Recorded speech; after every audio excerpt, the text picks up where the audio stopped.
So today we're going to talk about pruning hardwood trees for future sawlog, stave log, and veneer log potential. And it's going to be more of a brief overview because pruning can get really in depth. And I am going to focus more on the lateral pruning aspects of hardwood trees rather than the corrective pruning steps. And I'm going to talk about tips and techniques for maximizing return on investment. So I'm going to go ahead and stop my video share and keep my microphone open. All right, so overview, what are we going to cover? We're going to cover real basic tree physiology. We're going to talk about CODIT via Dr. Alex Shigo, who was a plant pathologist with the U.S. Forest Service. The next topic will be natural target pruning, and under that kind of umbrella, we're going to talk about the branch bark ridge and the branch collar and how important those are for identification and proper pruning techniques. We'll follow up with the clear wood concept. How do we add more clear wood as the trees get larger in diameter? And part of that is going to be lateral pruning and the techniques associated with lateral pruning. We're also going to cover some what I would consider some do's and don'ts of pruning. Then we'll go over some tools of the trade with regard to pruning equipment. And then we'll finish off with kind of my recommendations on how to maximize your return on investment for your hardwood tree plantings. So let's jump in. So ultimately, many of you know that trees don't heal. Essentially, they do compartmentalize. Now, this only pertains to healthy, vigorous trees, okay? So ultimately, if a tree becomes wounded, those vigorous, healthy trees will form a barrier zone around that injury. Essentially, they play defense.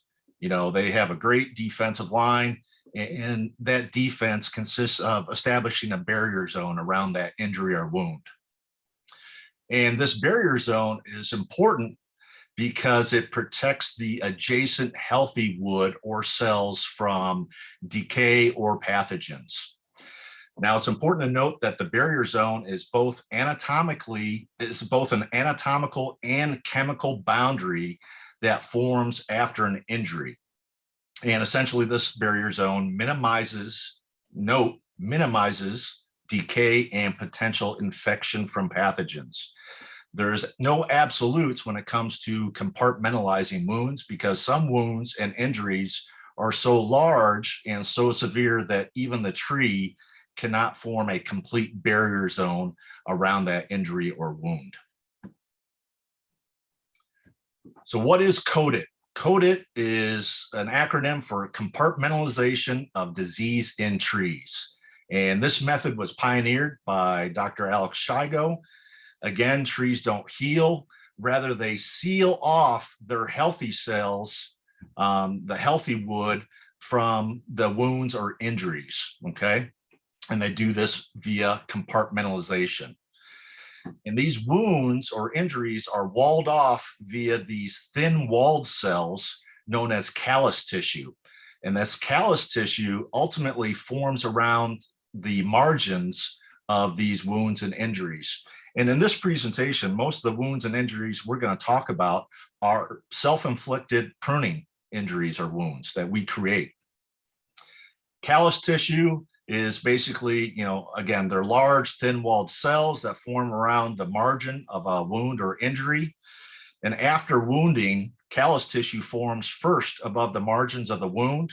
And then ultimately, callus tissue is later succeeded by a term called wound wood. And after wound wood development, the injury is then kind of compartmentalized over by normal sapwood. So that's just a brief background about CODIT. I actually have a slide going in much more detail about CODIT. And if you're interested more in that, we could probably do a future presentation just on compartmentalization of disease in trees. So natural target pruning, and this is really going to be a focus of the presentation because this technique is what we will utilize to concentrate all future defects towards the interior zone or pith of our trees and potential saw logs and veneer logs. Again, this technique was pioneered by Dr. Alex Shigo, and there is a heavy emphasis or focus placed on identifying what we refer to as the branch bark ridge, the branch collar, and optimum callus tissue development. Now, to get optimum callus tissue development, you have to know where the branch bark ridge is and the branch collar, because if you don't know where that is, then you will not get optimum callus tissue development. And that's really important for this whole compartmentalization process. Natural target pruning also facilitates faster compartmentalization of wounds in both hardwoods and conifers. So what is callus tissue? Again, this is a little bit of a repeat. It is scar tissue made up of large, thin-walled cells that form around the margins of wounds or injuries. And in order to get more callus tissue development, we need to initiate proper pruning cuts, and we do that through the target pruning method. Callus tissue, the speed and efficiency of compartmentalization is maximized when we have optimum callus tissue development. So in this slide here, basically we have a pruning cut, and this is a proper pruning cut, because as this wound starts to heal over or compartmentalize, it has this donut shape. And that's really what you're looking for with regard to a proper pruning cut. If you get these, callus tissue that forms more of a horseshoe, then that isn't an optimum pruning cut. So the key to CODIT is initiating proper pruning techniques. And this is just a diagram showing a branch bark ridge. It's basically in this angle between the main stem or bole of the tree, and it's the crotch angle between a branch and the main stem. So right here we have a branch bark ridge, and underneath that branch bark ridge, we're also going to find a branch collar. Now, it's really important to be able to identify these, because if you can't, then you will actually implement a poor pruning cut, which will not hasten the development of compartmentalization. Oftentimes the wound won't compartmentalize completely, or you can actually introduce more decay and pathogens into that wound that you've created via your pruning cut. All right, so here's a better example. So we have a live example on the right showing where the branch bark ridge is. And basically it's that, that crotch and that demarcation zone where basically the branch tissues intersect the trunk tissues. And where that meets creates this branch bark ridge.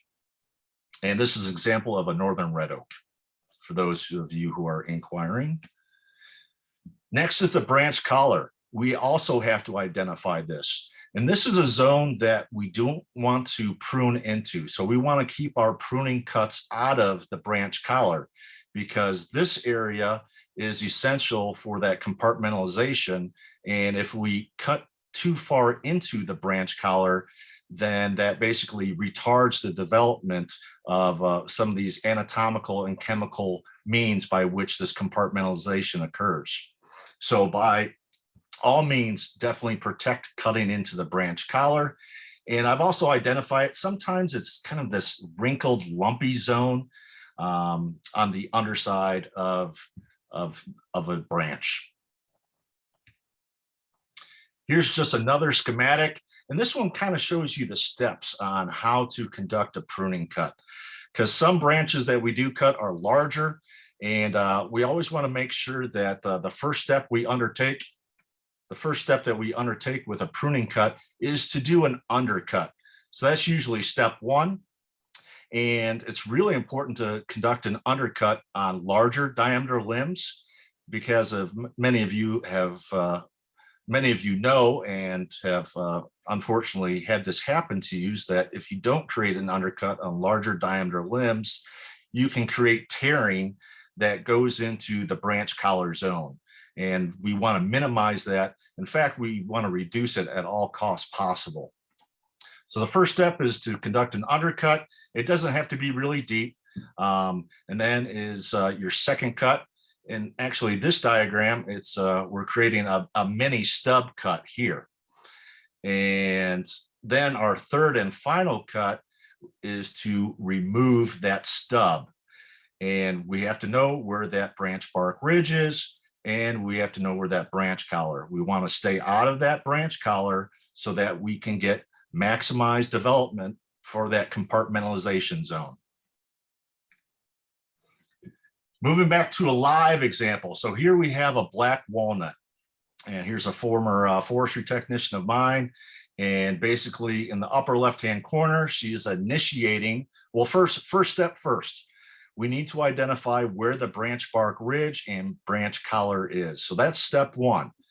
The second step is to do an undercut. And this is only a 1.5 inch diameter limb. So, the probability of tearing is low, but since we're already there, all you have to do is put a quick undercut in. And then we finish with a top cut. And the end result on the far right side is more of a spherical pruning wound that we've created.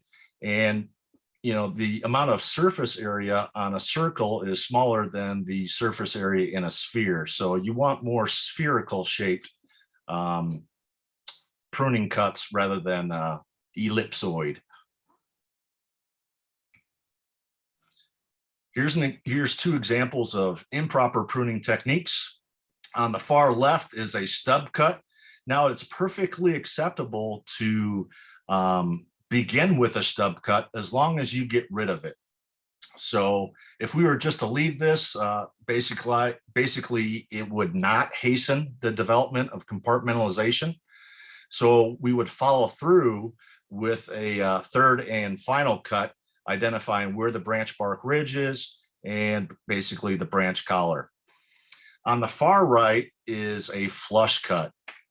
And flush cuts are bad. I think everyone knows that. But basically, you wind up with an extremely large wound or injury, and you're not going to get proper compartmentalization as that callus tissue starts to encroach from the margins. And basically, we do not condone flush cuts at all. Moving on to the clear wood concept. The goal of lateral or clear stem pruning is to increase the total number and ultimately net volume of high quality grade logs, stave logs, and veneer logs. So that's the goal, all right? That's the goal.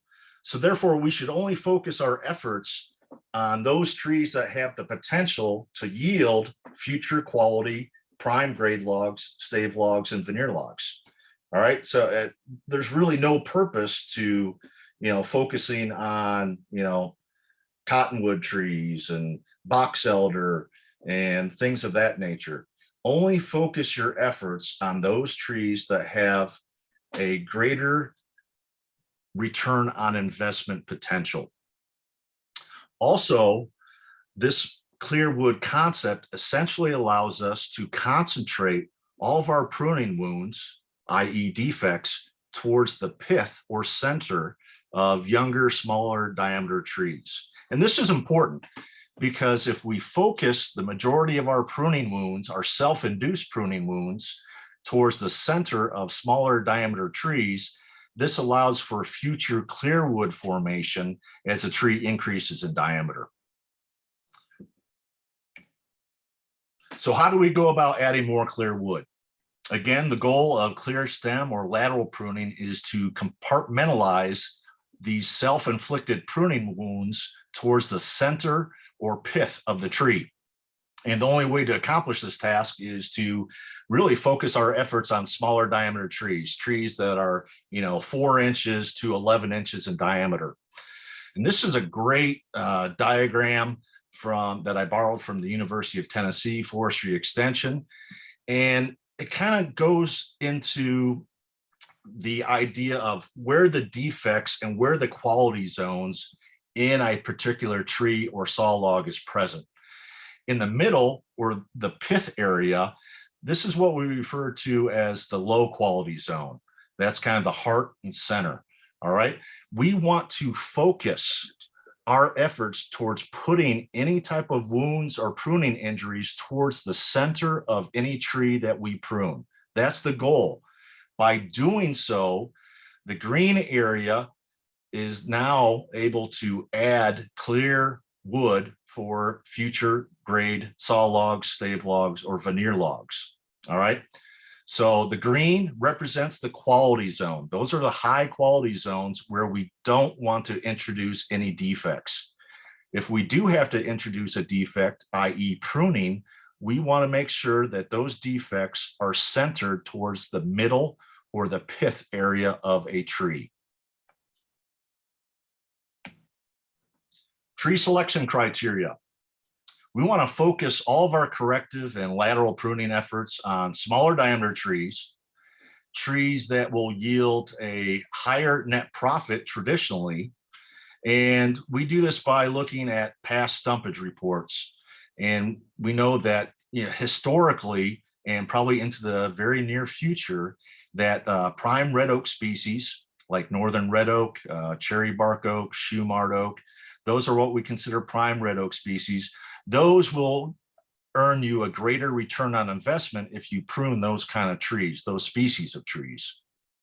We don't want to focus efforts on, species like pin oak and black oak, and sometimes scarlet oak on a low site index site.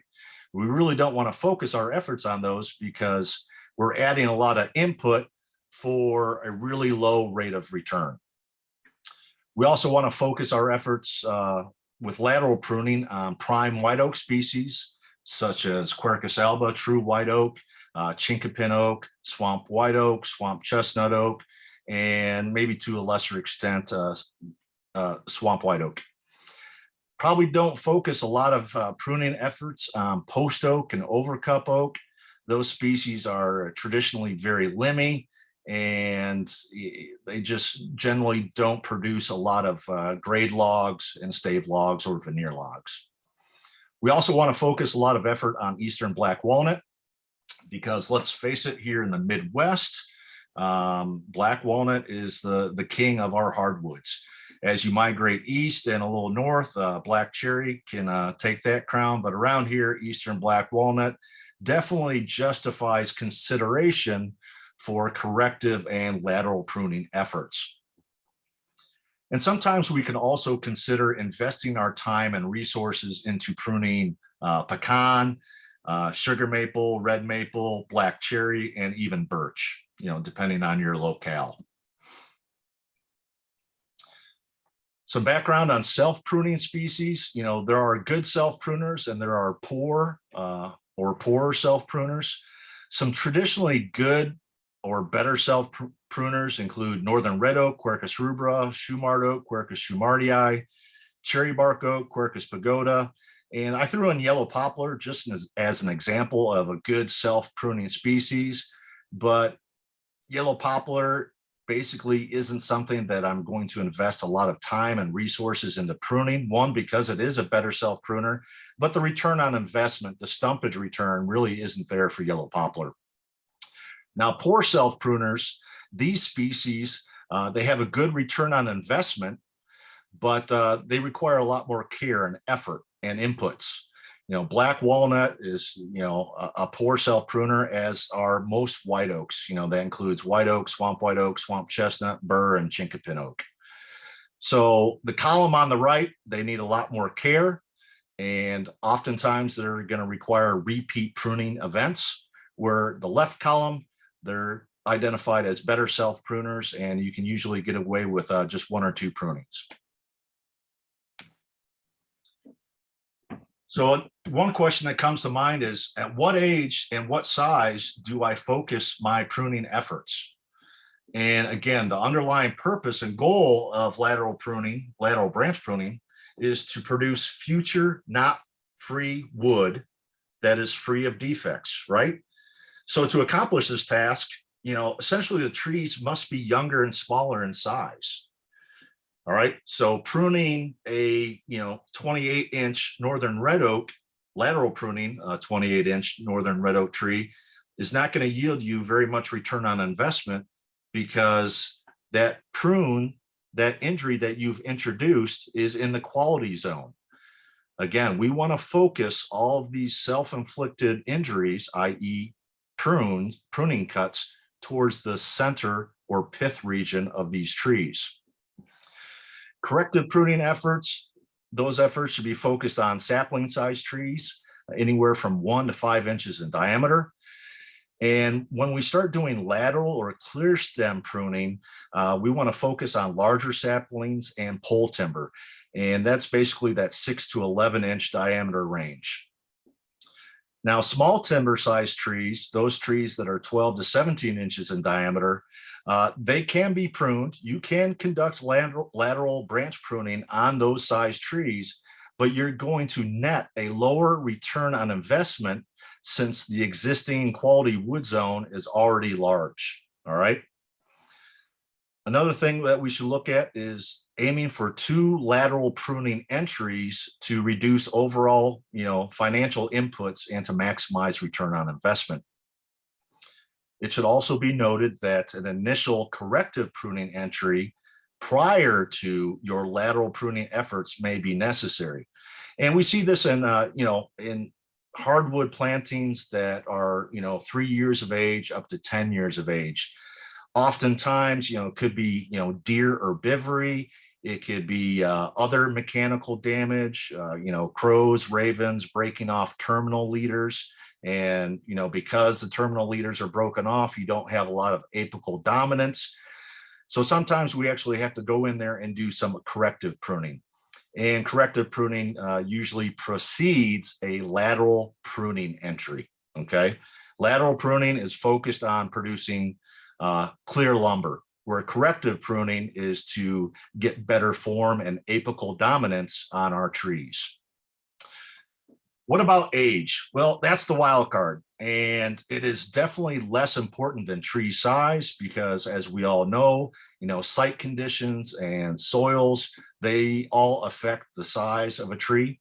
And what I would say as a general rule of thumb is that you should focus your lateral branch pruning on hardwood plantings that are less than 20 to 30 years in age. So a follow-up question that many of you have is probably how high up to prune.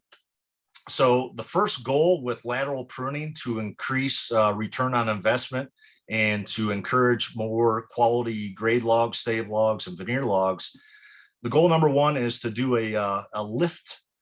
Basically, it's your first pruning operation is to lift up to 9 to 12 feet. And because here in the Midwest, 8 feet 6 is the minimum grade log length for many of our log buyers and log specifiers. So if you're going to conduct a pruning, lateral pruning effort, then you at least want to go up to 9 to 12 feet. Now, if you have the opportunity and the equipment to go up higher, I would encourage you to conduct a second lateral pruning event, which is the second lift, and try to get up to 17 to 20 feet, because that 17-foot range is your butt log, what we refer to a butt log, which is where 75% of the value of a tree is typically located. Now, can you prune above 17 to 20 feet? Absolutely. However, just understand that, your return on investment goes down and you're going to have higher inputs. Other things to consider is to avoid removing more than 25% of a live crown during any single pruning operation for a given year. And we also must maintain at least 50% live crown after all of our pruning efforts to optimize photosynthesis. Some additional factors to consider when you're entertaining the thought of lateral pruning. Stocking level, how many trees per acre do you have? And what's the size distribution, the basal area and the diameter?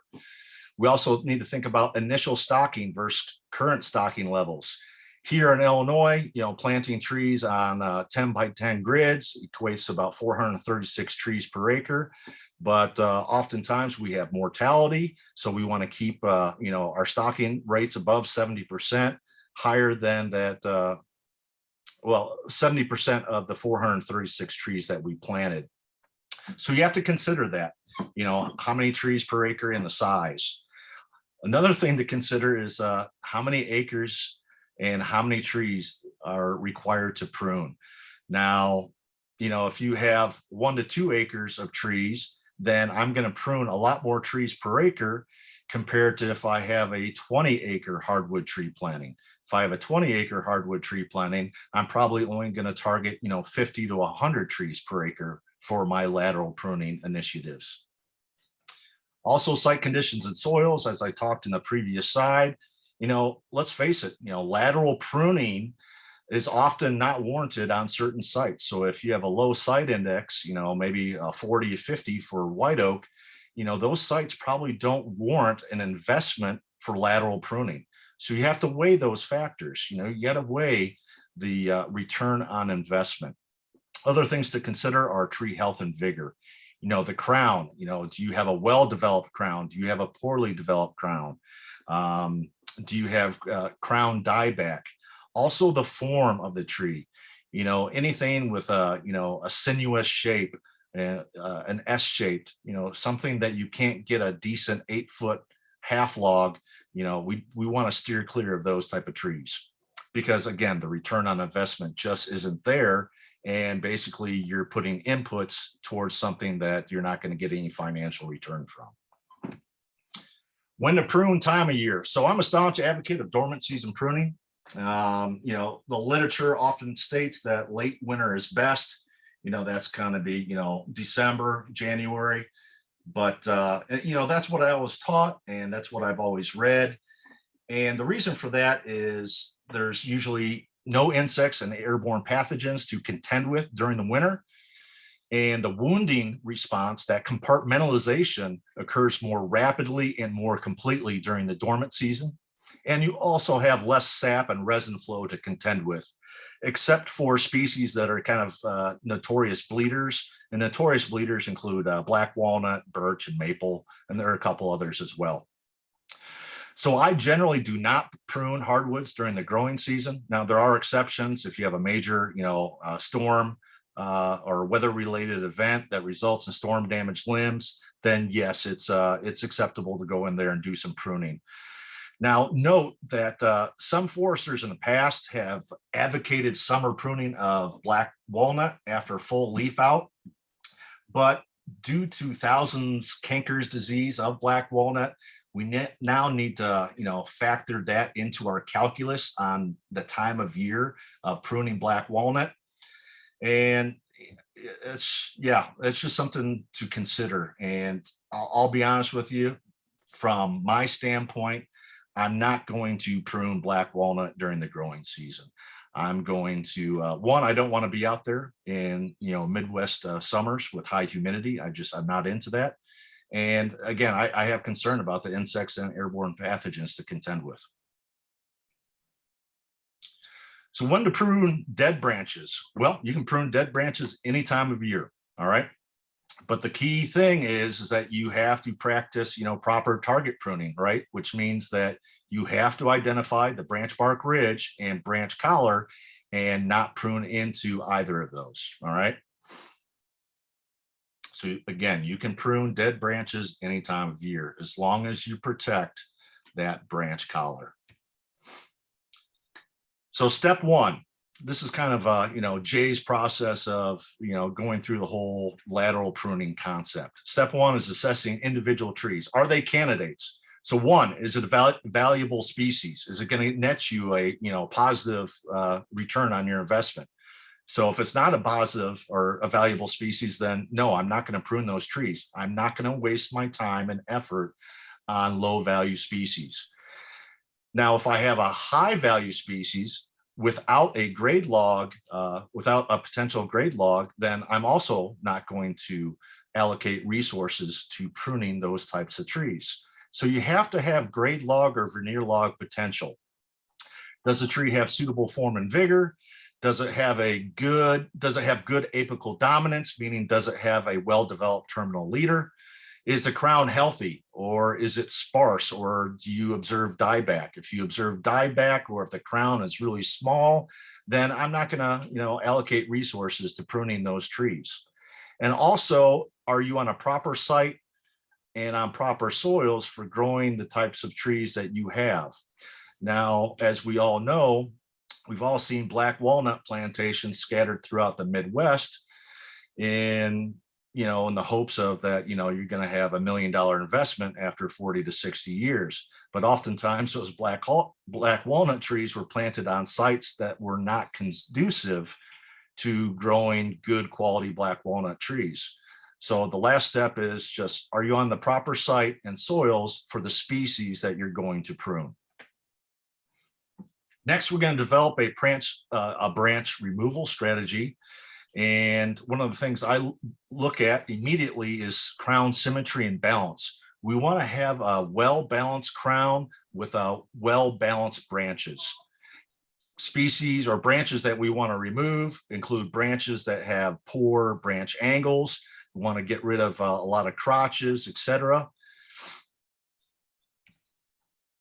And then ultimately we'll start pruning.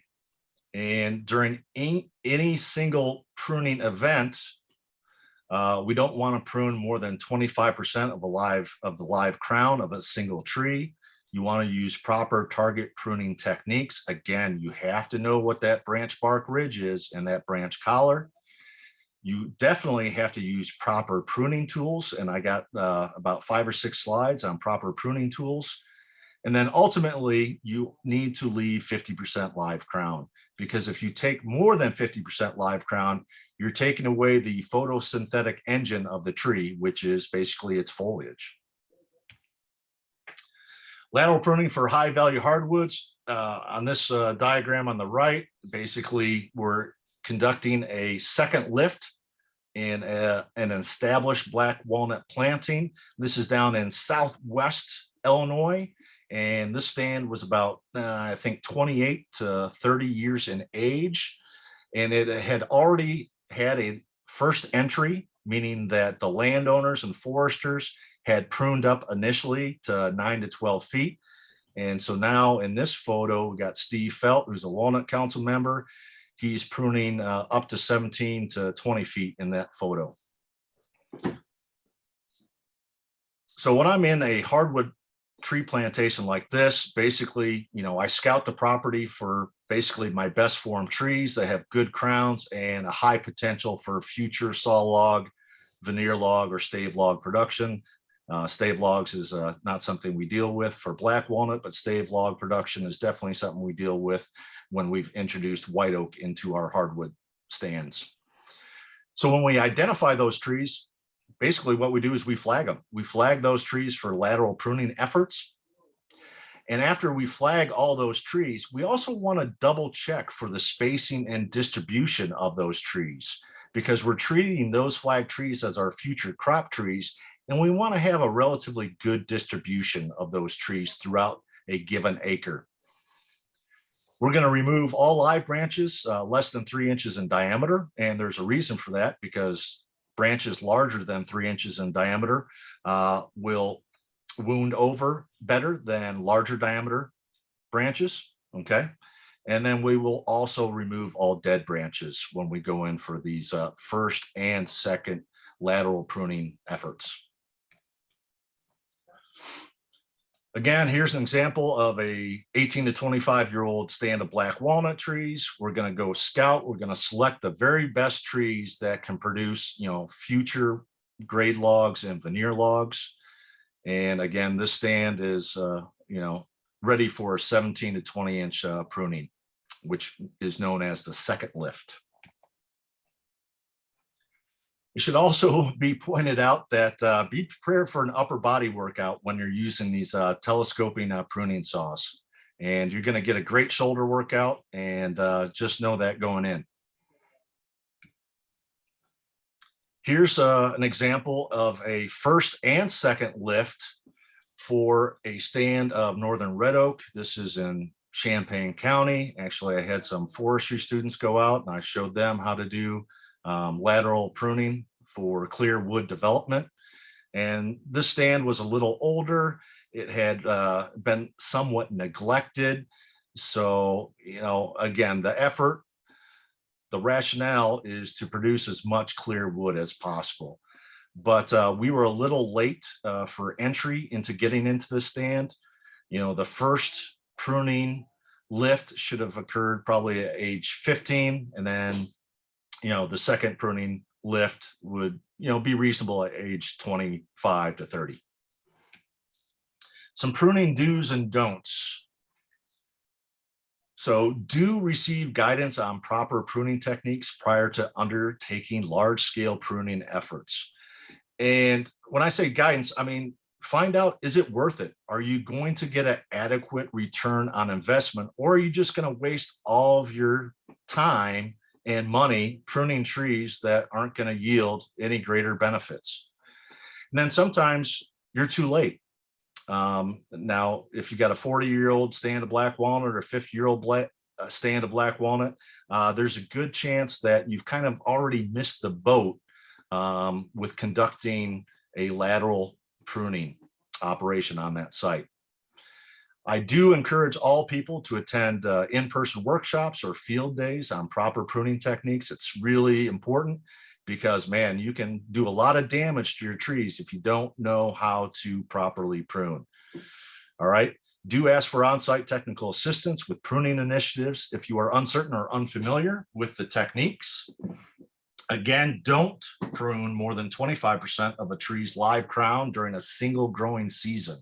And that's really important because if you do, you're just taking away photosynthetic potential and height and diameter increment from those trees. So we don't want to do that. Now, this is one I'm throwing in there is I generally do not recommend conducting a lateral lift prune event until you've conducted at least one general thinning or crop tree release operation in your hardwood tree planting. And ultimately consult a professional forester for guidance.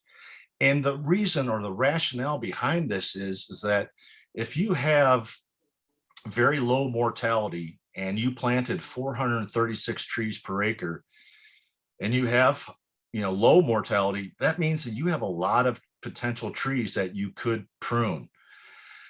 And you don't want to go out and prune 400 trees per acre. Okay. That's just it's a poor return on investment doing that. And ultimately what you want to do is you want to conduct a thinning first and then consider your pruning options after you conduct a pruning event or a thinning event. My apologies. Do only focus your efforts on pruning high value species.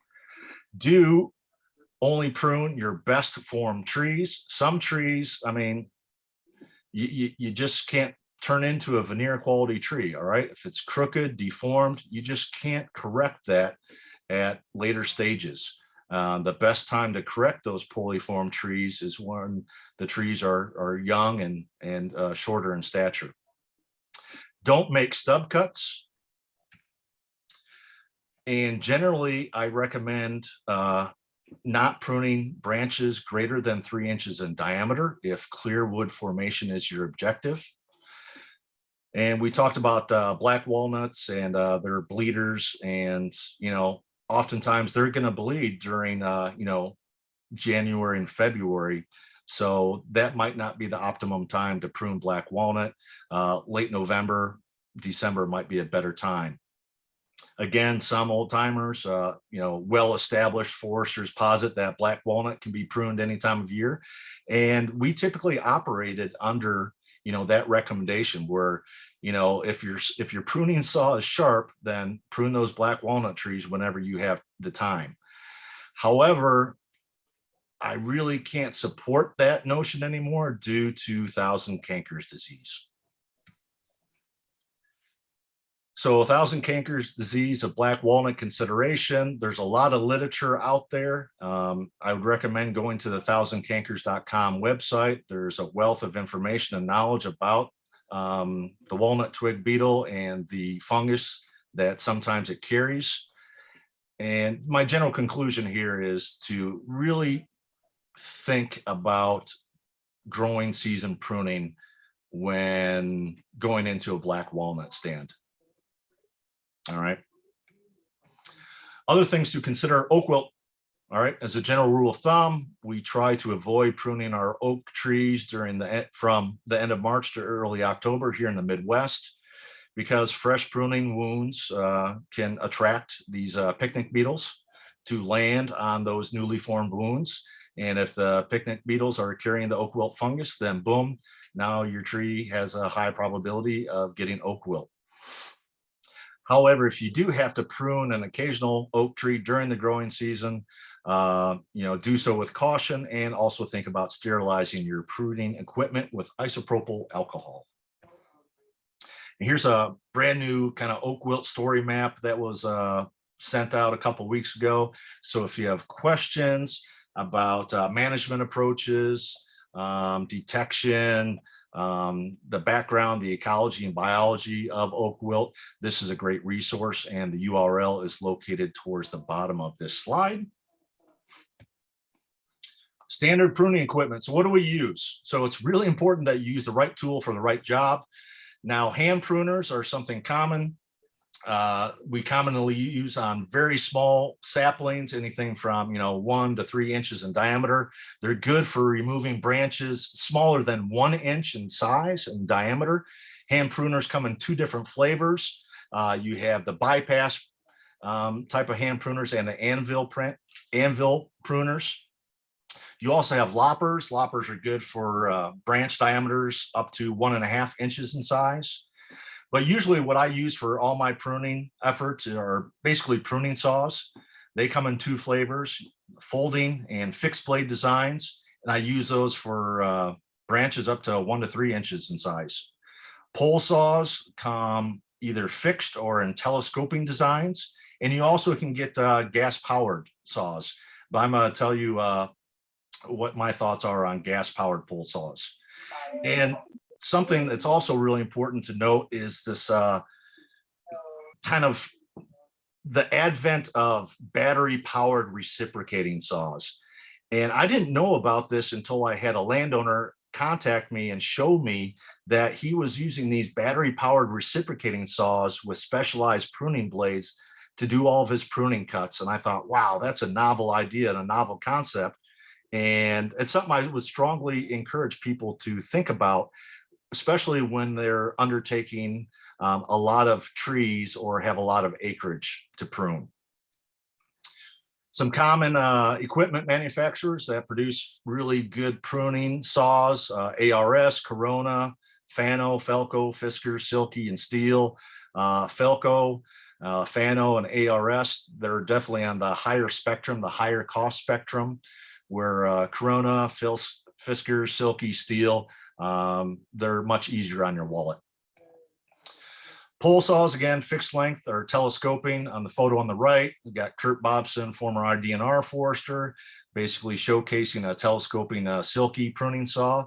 And basically these pruning saws, or these pole saws rather, especially the telescoping ones, really allow you to reach up into that tree and prune up to 17 to 20 feet, which is sometimes really important to maximize return on investment. Now, here's my take on gas-powered pole saws. Generally, I do not recommend gas-powered pole saws for making fine pruning cuts. And in the past, that's because the kerf that these gas-powered pole saws made were, more rough and not as fine. But these newer gas-powered pole saws have narrower kerf saw chains, so you can get a somewhat finer pruning cut when using gas-powered pole saws. And again, these gas-powered pole saws allow you to get that log length up to 17 to 20 feet. Battery-powered pruning equipment, again, I don't own stock in Milwaukee. I wish I did, but reciprocating saws such as a Sawzall or hacksaw, That's what some landowners are starting to turn to. They come in 12 volt and 18 volt batteries, go with the high amp hour ratings. It's really important to note that you should only use dedicated pruning blades, all right? You know, they got metal blades, they have wood blades, but make sure to buy dedicated pruning blades if you're using a battery-powered reciprocating saw for pruning efforts. On the left is a hacksaw. It's excellent for fine pruning cuts, but the hatchet saw on the right, it's more of a chainsaw type pruning saw, and I would not recommend that for fine pruning cuts. So how do we maximize return on investment? We all know that pruning is both time and labor intensive, and the best way to maximize our ROI is to enroll in a federal or state forestry cost share program. I mean, that really is the best way to return, to get a maximum return on investment, seriously, is to enroll in a federal or state forestry cost share program. Because sometimes pruning doesn't warrant an investment by the landowner. The return on investment just isn't there. But if you can qualify for federal or state cost share, then pruning definitely can lead to increased profit margins. And that's really important. And examples of some federal cost share programs include the Environmental Quality Incentives Program, EQIP, Conservation Stewardship Program, CSP. They also offer mid-rotation contracts through the Conservation Reserve Program. And depending on your state and federal respective state forestry agency, your state may also offer cost share programs.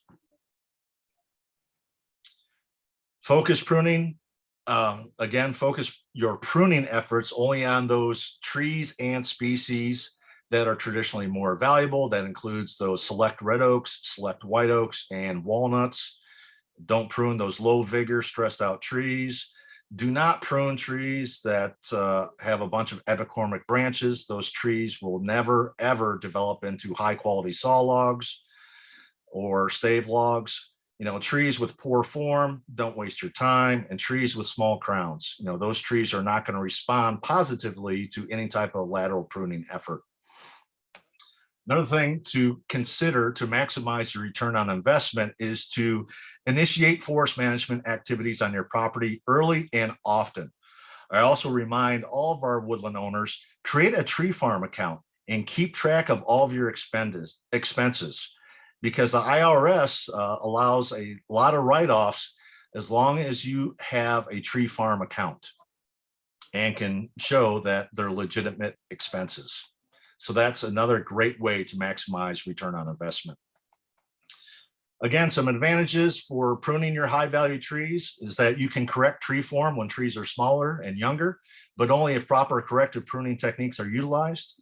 Ultimately, by pruning your high value hardwoods, you increase the number and volume of future grade logs, stave logs, and veneer logs. And this is how we maximize return on investment, all right, on your investment. Some of the disadvantages to pruning hardwood trees: it's very time consuming, it's expensive. And if you do it improperly, if you don't know what a branch bark ridge is, if you don't know what a branch collar is, you can actually do more harm than good. So in summary, adhere to the philosophies and general guidelines set forth in this presentation. Generally, what I recommend is up to 3 pruning efforts. You know, the first pruning effort is going to is more of a corrective pruning, where you make sure that you have apical dominance versus via a terminal leader, and you have good crown balance. Then as the trees get larger in size and taller in stature, that's when I would actually go in for my first lift, which is a lateral pruning technique. The goal in this first lift is to get up to, 9 to 12 feet and for producing future quality clear wood. And then last but not least is a third kind of pruning effort, which is known as your second lift. And if possible, go up to 17 to 20 feet, because that's where, 75% of the value of a tree is located, is in that first butt log, which is, generally 17 feet. Try to focus your pruning efforts on branches smaller than 3 inches in diameter. But I also have to state that it is sometimes acceptable to remove larger branches, branches larger than 3 inches. If the tree is larger in diameter, it's very healthy, very vigorous, and has good straight form, or if your tree selection options are more limited. All right. So if you don't have a lot of prospective crop trees per acre, sometimes you have to increase that threshold of branch diameter size up to 4 to 5 inches. Pruning is a lot of fun, and I honestly, I find it super rewarding. And even though it's done during the dormant season, it's easy to stay warm. If you've ever had a pruning saw or chainsaw in your hand, your internal core temperature increases relatively rapidly. So it's easy to stay warm during the cold dormant season. It's great exercise, and it keeps you actively involved in the growth and development of your tree planting investment. And anytime you plant trees, it is an investment. All right. Prune correctly or don't prune at all. Really, if you don't know, and if you're afraid you're going to screw up, just ask for help, attend an in-person workshop, and definitely join a woodland owner association. Join the Walnut Council, join your local tree farm program. Synopsis: prune your best 25 to 150 trees per acre for hardwoods. That number is going to vary, depending on the stage and development of your hardwood tree planting, and based on past management and future management inputs. And again, to maximize return on investment, again, I hate to sound redundant, but the goal here is to only prune your well-formed trees that are of high value species. All right. Only trees that pay a premium for, prime grade logs, veneer logs, and stave logs. All right. Otherwise, you're just wasting your time and you're just getting exercise, which is not a bad thing, I guess. Here's some recommended reading. There's a lot of literature out there on corrective pruning techniques for black walnut. You can go to the, Walnut Council website. There's a lot of resources published by the USDA Forest Service. And these are just, a small swath or a small, select set of examples to choose from. And I did, Iowa State University put out this excellent pruning resource a couple of weeks ago. So this is the URL for that pruning resource. So they have a lot of URLs and, links to individual PDFs on, different, guides to pruning, when to prune, so on and so forth. If you're interested more about the compartmentalization of disease in trees, here are several great resources if you like to get a little more techie into the biology and physiology of wounding and compartmentalization. I would strongly encourage you to look at those resources. And I think we'll end it there, Chris.